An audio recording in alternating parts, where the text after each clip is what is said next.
ಜವಾಹರ್ಲಾಲ್ ನೆಹರೂರವರ ಪುಣ್ಯತಿಥಿ ಇವತ್ತು.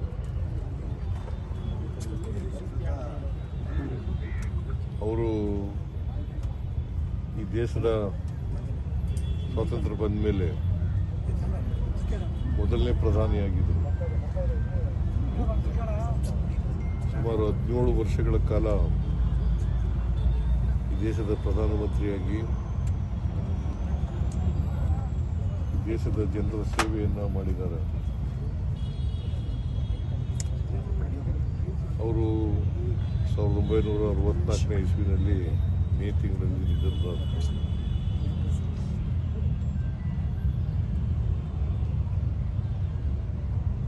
ಅವರ ಪುಣ್ಯತಿಥಿಯನ್ನು ದೇಶಾದ್ಯಂತ ಆಚರಣೆ ಮಾಡ್ತಾ ಇದ್ದರು.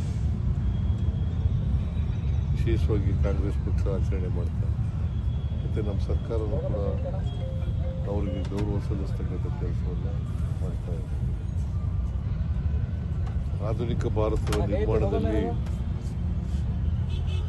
ನೆಹರೂರವರ ಪಾತ್ರ ಬಹಳ ದೊಡ್ಡದು ಅಂತಕ್ಕಂಥ ಮಾತುಗಳನ್ನು ಈ ಸಂದರ್ಭದಲ್ಲಿ ಹೇಳ್ಬೇಕಾಗುತ್ತೆ.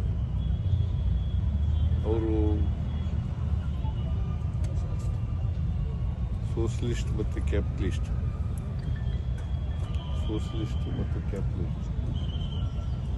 ಅದ್ರ ಮಧ್ಯೆ ಇರ್ತಕ್ಕಂಥ ಮಿಕ್ಸೆಡ್ ಎಕಾನಮಿಯನ್ನು ಮಾಡ್ತಾರೆ. ಅದಕ್ಕೆ ಹೆಚ್ಚು ಒತ್ತು ಕೊಡ್ತಕ್ಕಂಥ ಕೆಲಸ ಮಾಡಿದ್ದಾರೆ.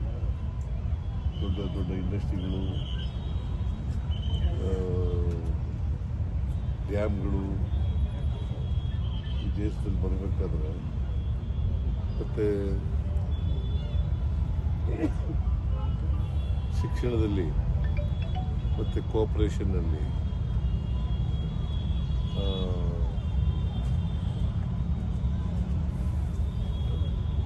ಸೈಂಟಿಫಿಕ್ ಮನೋಭಾವ ಬೆಳೀಲಿಕ್ಕೆ, ಇವತ್ತು ಇಡೀ ದೇಶದಲ್ಲಿ ಸೈಂಟಿಫಿಕ್ ಮನೋಭಾವ ಬೆಳೀಲಿಕ್ಕೆ ನೆಹರೂರವರು ಕಾರಣ ಅಂತಕ್ಕಂಥ ಮಾತುಗಳನ್ನು ಹೇಳಲಿಕ್ಕೆ ಬಯಸ್ತಾ ಇದ್ದೀನಿ.